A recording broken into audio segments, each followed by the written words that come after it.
Hydrogen, the world's lightest element, will need to do some heavy lifting if we hope to solve the challenge of reaching net zero. Good afternoon. My name is Chad Richards, and I'm the director of the Bruce Power Center for New Nuclear and Net Zero Partnerships at the Nuclear Innovation Institute. I'm pleased to be here this morning to introduce an exciting discussion on clean hydrogen. The challenge of achieving net zero carbon emissions by 2050 is complex and multi-layered. Electrification is an often cited solution. The premise is simple. Replace emitting practices like driving a vehicle with an internal combustion engine with an electric alternative like an EV. And electrification only works if that electricity supply is carbon-free, like that produced from nuclear, hydrogen, wind, and solar. But electrification has its limits and its challenges. Some things are difficult and costly to electrify, while others have not yet found an electric alternative. Thankfully, hydrogen stands ready to decarbonize those practices that electricity cannot. Electricity and hydrogen, in many ways, are the perfect 1-2 punch in our fight against climate change. However, for hydrogen to meet its moment in our efforts to decarbonize the economy, we need a stable and steady supply of this clean fuel. The federal government's hydrogen strategy for Canada states that if we seized the opportunity at hand, the hydrogen market domestically could be worth more than $50 billion. But with this opportunity comes significant challenges, one of which is the debate around the hydrogen color spectrum.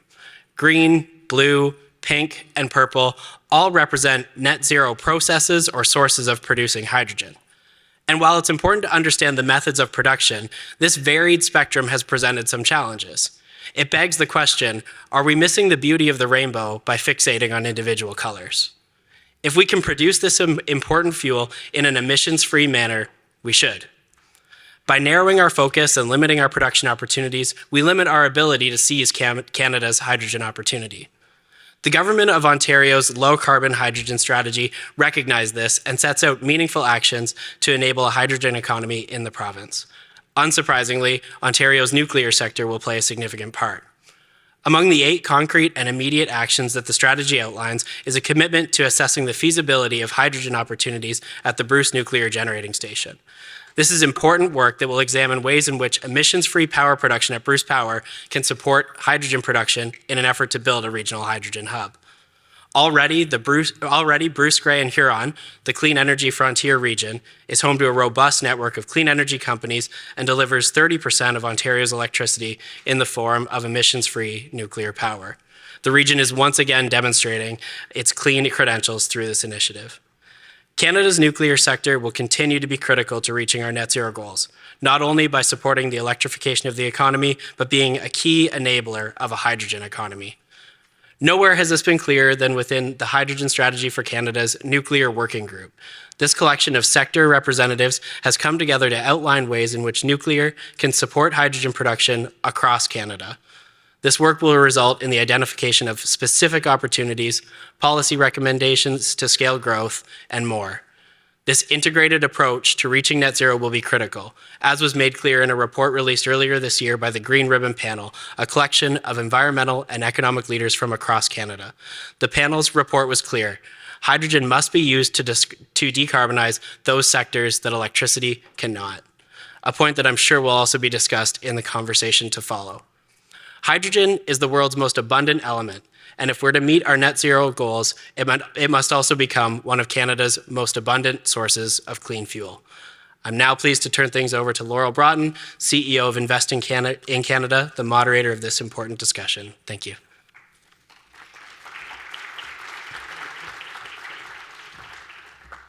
Thank you very much. You're probably wondering, how are we having a fireside chat with only one person at a podium?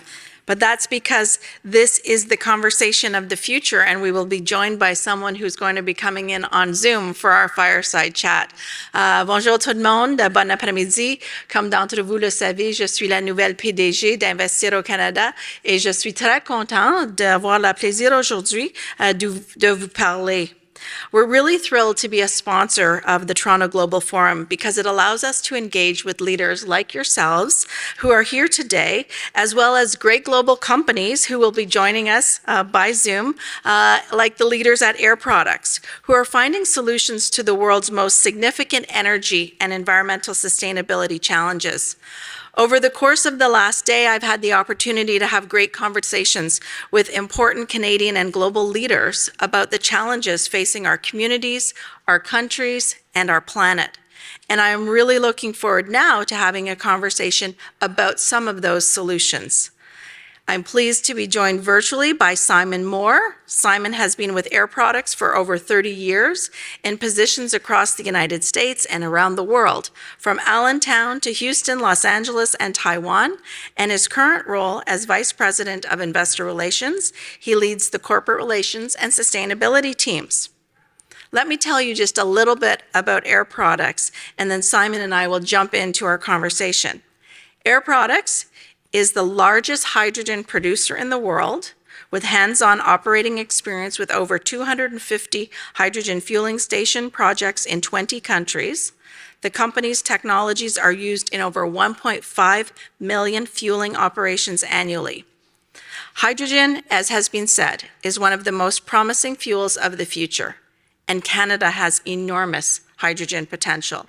We are already one of the world's 10 largest producers. We are a pioneer in the development of carbon capture and hydrogen fuel cell technologies, and we consistently rank among the top destinations for hydrogen-related FDI. In addition to the hydrogen strategy for Canada, a number of provinces have unveiled their own hydrogen strategies in the past couple of years. Hydrogen opportunities and potential are being discussed and acted upon from one end of our country to the other. To build the hydrogen economy, Canada will require additional FDI, and companies like Air Products are ideal partners in these efforts. Last year, Air Products announced an investment of $1.6 billion in a new net zero hydrogen complex near Edmonton, Alberta, where I grew up. When it begins production in 2024, it is expected to be a hub of production in Western Canada. So let's talk about it. Simon, welcome. We welcome you to Toronto. Thank you for being with us today.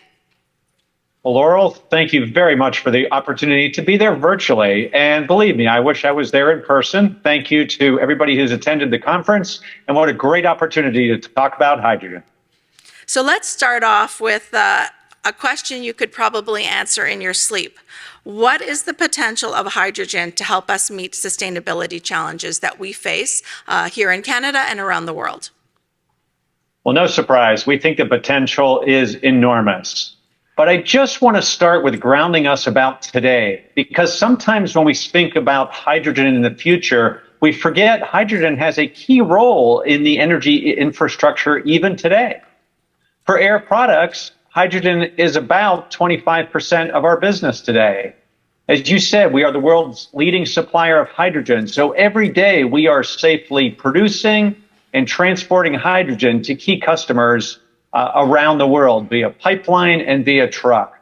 So while hydrogen has a tremendous potential for the future, it is absolutely critical to today's economy.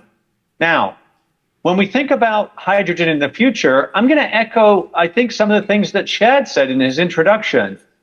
Renewable power, renewable electrical power is a critical part of decarbonizing our economy around the world, but it can't do everything.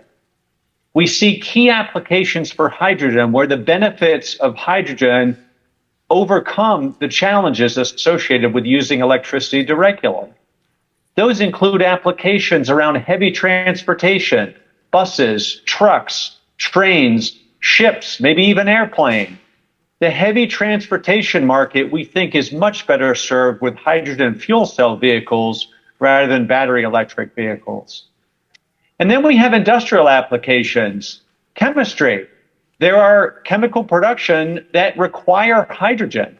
So it uses hydrogen today, and our role is to provide that hydrogen with a lower carbon footprint to let our chemical customers continue to be successful. Steel and other types of manufacturing can be made with hydrogen, and then hydrogen can also play a key role in the power sector directly. So what we really see today is we're incredibly excited about the early first mover projects we have announced and we are executing to help deliver on that potential for hydrogen for the energy transition. Great. Thank you. Thanks for that great overview of what can be and what will be, I believe, in the future. Last year, Air Products made a really big bet on Canada, choosing Alberta for the new net zero hydrogen energy complex near Edmonton. What can you tell us about that exciting project? And where does the hydrogen come from, how it will be used, and how are you going to make the facility net zero? Great question. And again, what I want to point out is this new facility joins our existing Air Products footprint in the area. We've had hydrogen production for about 15 years. We have 3 large facilities and a pipeline network serving the key customers in and around that Edmonton area. So one of the things that makes this a great place for us to invest is that we can join this up to our existing system and deliver to our customers more effectively. Well, as you said, let's step back. What is this? What this really is using technology to start with natural gas and produce net zero hydrogen. What we're using is a technology known as a gasifier. It happens to be an autothermal reformer, which is a type of gasifier. So we essentially mix the natural gas with pure oxygen, and we create syngas. We create hydrogen. But what's really important about this technology, it allows a very high rate of carbon capture. So we can directly capture over 95% of the CO2 that is produced in this process. And we can leverage the infrastructure that's in place, the Alberta Carbon Trunk Line, to safely and effectively sequester that CO2. So one of the things that this technology does is it allows a very high capture rate of the CO2. Then let's talk about the hydrogen. What are we going to do with the hydrogen? Well, the first thing we're going to do is we're going to provide that hydrogen through our pipeline network to some of our existing customers. As you said, we announced this project about a year ago, more than a year ago now, and about a month ago, we were incredibly excited to announce a major long-term contract with IOL, where they are going to use this net zero low-carbon hydrogen to produce renewable fuels in their facility. So here we have an existing customer of ours, already connected to the pipeline, clearly values low-carbon hydrogen for them to continue to produce important renewable fuels. So a large part of the hydrogen from this facility will be supplied to customers down the pipeline network. But what we're also going to do is we're going to support the build out of the local transportation market. And we're going to do that by liquefying some of the hydrogen. Take the hydrogen and liquefy it. And then that can be used on a more local basis to support what we are very excited about, the growing transportation market, particularly the heavy truck market in that region. Great. And finally, one of the most innovative things we're going to do, sorry, one more. Oh, you go. We're going to produce electric power from that hydrogen. And by doing that, we're going to be self-sufficient for power, but also be able to export some power. And that low carbon power export is what allows us to offset the small amount of CO2 that will be emitted. So at the end of the day, taking a hydrocarbon and producing net zero hydrogen, driving a lot of economic activity. Well, that's a lot. Those are a lot of things for us to think about. And I know this audience is very interested in hydrogen because when I did another panel this morning on electric vehicles, people wanted to talk about hydrogen. So we're talking about it now. So I appreciate that. Right. In your last answer, you talked about making the decision to invest in Canada. And I also know that your CEO has called Canada your favorite place to invest at another conference. So I can't help myself, especially in this new role, only 3 weeks in, if I ask, really, let's unpack that statement. What makes Canada such a favorable destination for your investments? Great question. And look, my answer is probably going to sound pretty basic, but these are the critical basic aspects of investment decisions. First of all, we have experience. As I said, we've been operating hydrogen plants for 15 years in Canada, in that region. And so first of all, it's got to start with people. Quite frankly, the workforce that we see there, we need a lot of high quality, skilled, experienced people to build these facilities, to execute the project, to operate these facilities in a safe and reliable manner. So a highly skilled and trained workforce is absolutely critical for these investment opportunities for us. And then I think there's I would call it the natural infrastructure. Let's say the natural gas availability in that part of the world, combined with the ability to sequester the CO2. But it isn't only natural gas. We also are building green hydrogen projects around the world. So while so far in Canada, we have only announced this blue hydrogen project, we're building the world's largest green hydrogen project in Saudi Arabia. We've announced a $500 million investment in New York State to utilize hydropower to produce green hydrogen. And so certainly we could see the potential for additional projects in parts of Canada where perhaps hydropower is attractive and available. So the infrastructure might be different. In one case, it's natural gas. In one case, it might be hydropower, but that infrastructure is critical. And then finally is, I would say, a regulatory framework, but that's a little bit too simplistic. I would say a sense from the federal government, from provincial governments, from local governments, that no kidding, this is really something that Canada wants to do, a sense from the people that this is something that Canada wants to do, and then having some understanding and certainty of the policies that help drive these decisions. So when you put all of that together, Canada is obviously not the only place we're investing around the world, but we're very excited about this project, and we also see the potential for additional projects in Canada. Great. Thank you. The things that you've talked about, market access, talent, resources, those are elements of our value proposition that we hear about a lot. And thank you for highlighting them. I want to give you an opportunity, though, to perhaps dig into the areas where we have some work to do. It's always important to us as a country at Investing Canada for us to understand, are there things that local, provincial, federal government that we can do collectively to attract more hydrogen investments? And, what are some of the factors that drive your decision where perhaps you have some advice for us? Sure. Well, I'll just make some observations. And we all understand this is a very dynamic world. And different countries, provinces, states, regions around the world are thinking about how do they best put the programs in place that will support the build out of hydrogen and its role in the energy transition. So a couple of things that we think are important. Obviously, politicians can change, but having certainty that when we make a decision, a multi-billion-dollar decision, decades to come, we have confidence that those rules and regulations won't change. And we do feel very, very good about that in Canada. I think one of the opportunities for governments around the world to think about is focusing a little bit on the demand side.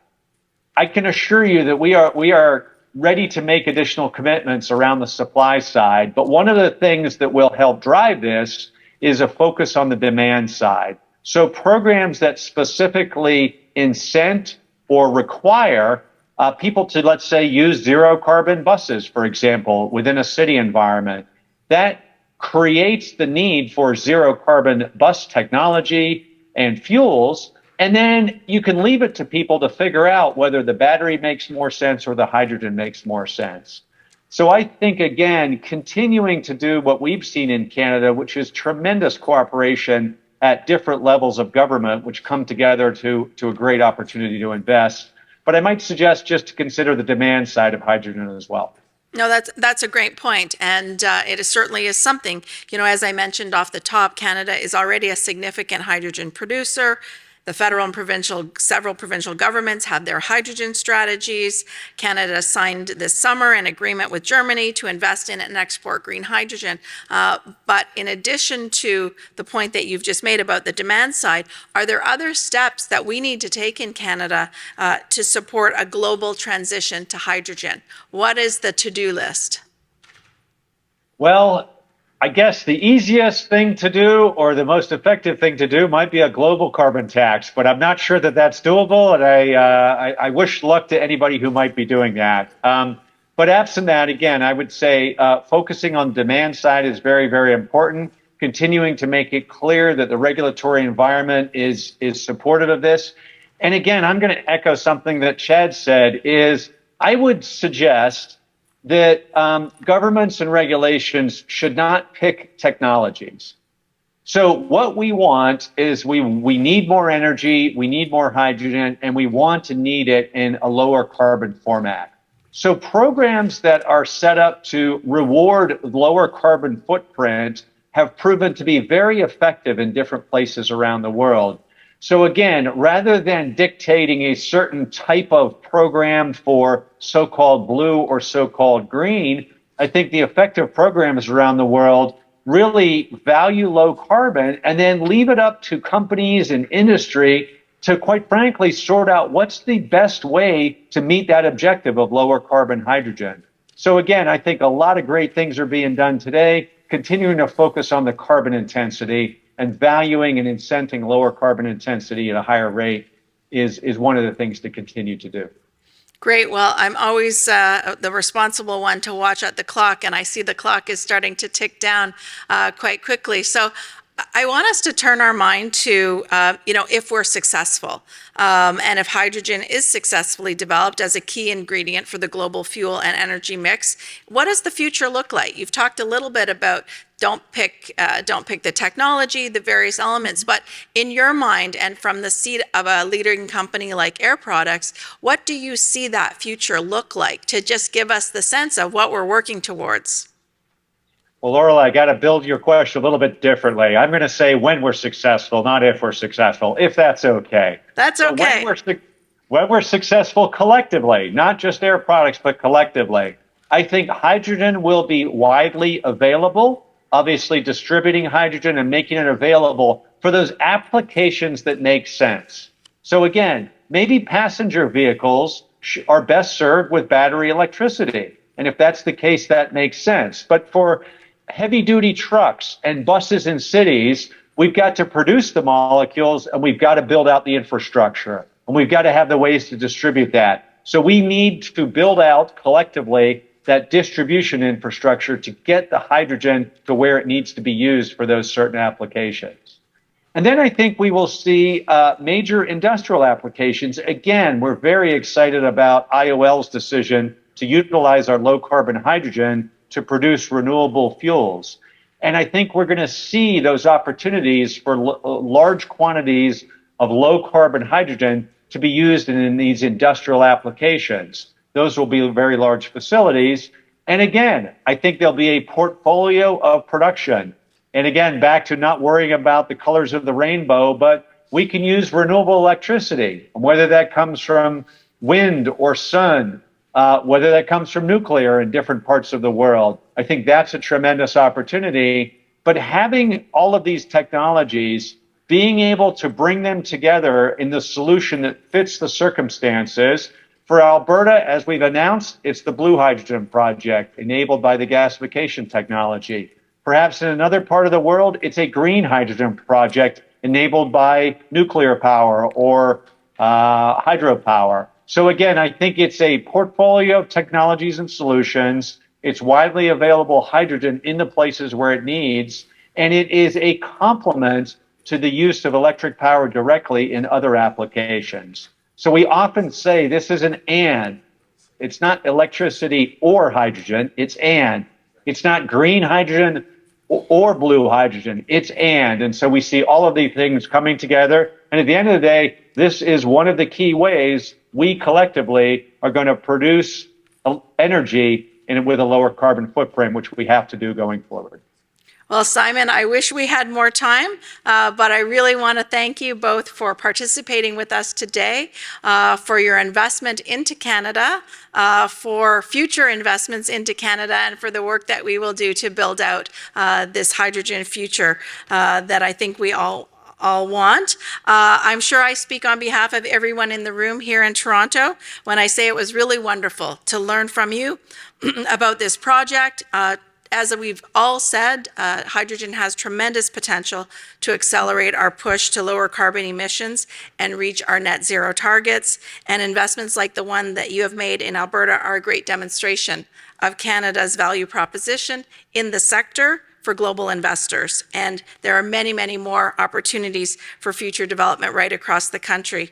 So thank you to you, Simon, and thank you to everyone for taking the time to listen to this modern form of an armchair fireside chat through Zoom. I think we've learned a lot of new tricks in our toolkit as a result of the pandemic, and this is one of them. And it's been a pleasure to speak with you, Simon. We wish you the rest of a great day. Merci tout le monde, and for everyone in the audience and anyone else listening, if you want more information on Invest in Canada, you want to connect with our team, please do so. We would love to work with you. Merci à tous. Bonne journée.